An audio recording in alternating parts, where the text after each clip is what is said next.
Let's play Burlington's Guess That Price. Back to school means back to saving. We're bringing you kids' jeans starting at, hold on a minute, just $11.99. Burlington's acing this test. What about character backpacks? We've got them starting at $12.99. Burlington's done it again. How about sneakers for the kids? A-plus brands and right on trend starting at $11.99. Saving is now in session. Burlington, deals, brands, wow! Styles and selections vary by location. You're about to make a trade. Which you do you listen to? Is it get optioning those options? Or let's do a little research. Learn more at finra.org/trade-smart.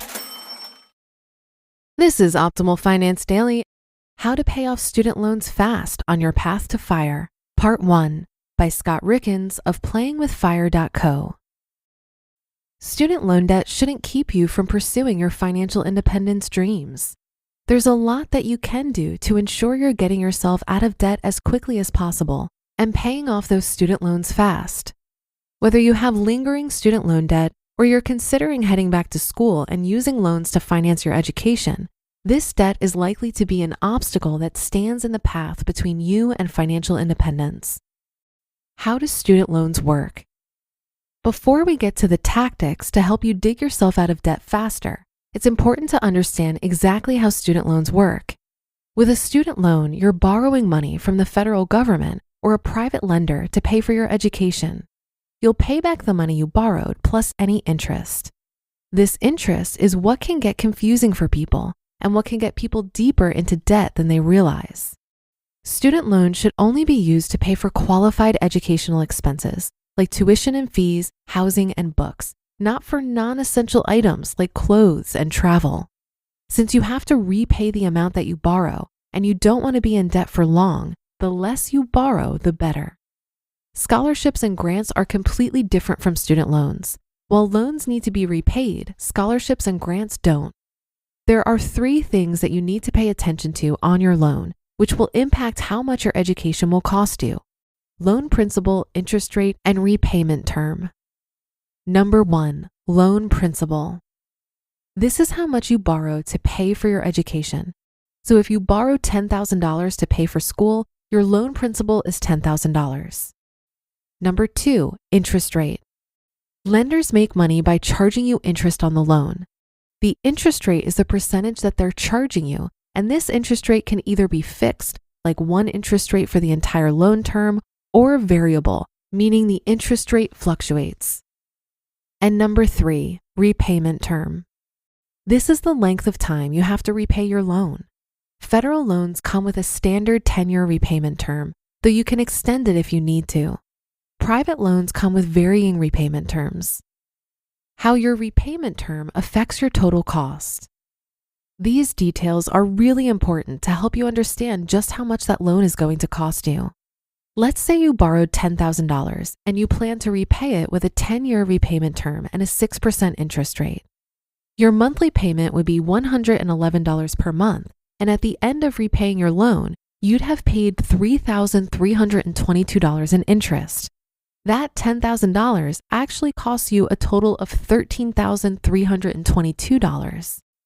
If you decide to lengthen your repayment term and repay the loan over 30 years rather than 10, your monthly payments go down to $59 per month. Tempting, right? Well, by the time you pay off this loan, you'll have paid $11,585 in interest. That $10,000 will actually cost a total of $21,585. That's an $8,263 difference, nearly as much as your original loan. But there's an even bigger cost that we haven't talked about: missed opportunity cost. For simplicity, let's say that the interest on your loan was an additional $275.43 per year over 30 years, since you extended your loan repayment term to 30 years. If you instead invested that amount and earned an average return of 5% each year, you'd have $18,299.25 after 30 years. By extending your repayment term to 30 years from 10, you're losing out on an additional $18,299.25 that you could have put towards your financial freedom. That's why understanding how student loans work is important before we talk about paying them off quickly. Types of student loans.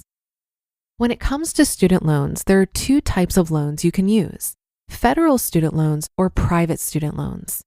There are a few different types of federal student loans, but they generally come with low fixed interest rates. And they come with some perks. Repayment is more flexible than with private loans. If you can't afford your loan payment, you can opt for an extended loan repayment period. Or if you lose your job or are unable to work, you could qualify for forbearance or deferment. They also offer loan forgiveness opportunities for some people working for the government or for a not-for-profit organization. If you refinance your federal loans with a private lender, you'll lose these protections. For some people, especially people working towards loan forgiveness, refinancing is worth the loss of benefits. Private student loans offer interest rates that are based on your financial profile, usually your income history and your credit score. Borrowers with better financial details can often qualify for lower rates. But if you don't have a great income, and most don't while they're in school, interest rates can be high. They also usually don't offer the same forbearance and deferment options that federal student loans provide. Alternatives to student loans. Debt of any kind, including student loans, can make your path to F.I.R.E excruciatingly long. So if going back to school is high on your list, it's important to try to do it while incurring as little debt as possible. Number 1, look for grants and scholarships. This is free money that you don't have to repay, unlike student loans. Number 2, opt for a less expensive school. Costs can range wildly, so take the time to price out your options at a few different schools. Number 3, get employer tuition assistance. If you'll be working while going to school, ask your employer if they offer tuition assistance. They may offer to pay for a portion of your tuition. And number 4, cut back. If you have to take out loans, you can take out less by cutting back on your spending. To be continued. You just listened to part 1 of the post titled How to Pay Off Student Loans Fast on Your Path to F.I.R.E by Scott Rieckens of playingwith.fire.co. This message is brought to you by Apple Card. Does this sound familiar? You're in line at checkout, cart full of items, your toddler is screaming for a treat, and you left your wallet in the car. Or was it at home? No need to panic. With your iPhone in hand, you can tap to pay using Apple Card with Apple Pay. And you'll earn 2% daily cash back when you do. So if your credit card isn't Apple Card, maybe it should be. Subject to credit approval. Apple Card issued by Goldman Sachs Bank USA, Salt Lake City branch. Terms and more at applecard.com. Eczema isn't always obvious, but it's real. And so is the relief from F.I.R.E. After an initial dosing phase, about 4 in 10 people taking F.I.R.E. achieved itch relief and clear or almost clear skin at 16 weeks. And most of those people maintain skin that's still more clear at 1 year with monthly dosing. F.I.R.E. lebrikizumab LBKZ, a 250 milligram per 2 milliliter injection, is a prescription medicine used to treat adults and children 12 years of age and older who weigh at least 88 pounds or 40 kilograms with moderate to severe eczema, also called atopic dermatitis, that is not well controlled with prescription therapies used on the skin or topicals, or who cannot use topical therapies. F.I.R.E. can be used with or without topical corticosteroids. Don't use if you're allergic to F.I.R.E. Allergic reactions can occur that can be severe. Eye problems can occur. Tell your doctor if you have new or worsening eye problems. You should not receive a live vaccine when treated with F.I.R.E. Before starting F.I.R.E., tell your doctor if you have a parasitic infection. Searching for real relief? Ask your doctor about F.I.R.E. and visit fblist.lilly.com or call 1-800-LILY-RX or 1-800-545-5979. I thought this was great advice for anyone interested in going back to school. I look at obtaining any college degree at any age as an investment, but we're seldom ever warned to consider the ROI for the cost of that education. I graduated with a bachelor's in marketing in 2009, right in the middle of the Great Recession. It was extremely difficult to find an entry-level position, even for someone like me who graduated with a 4.0 after receiving a full academic scholarship. I'll be honest, I felt duped at the time. I was told my whole life to get good grades so that I could go to a good university, and if I did well there, I would get a good job. I had many friends at the time who went back to school for more degrees after 6 months to a year of not finding a job.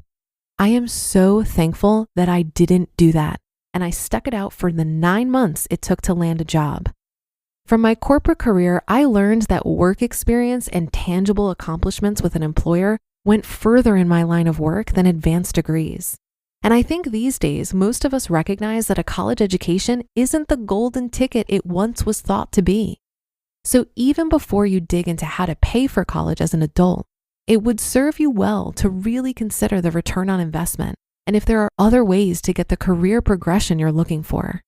If it were me, I'd also look for ways to test the waters and make sure that the degree will lead to work I really want to do.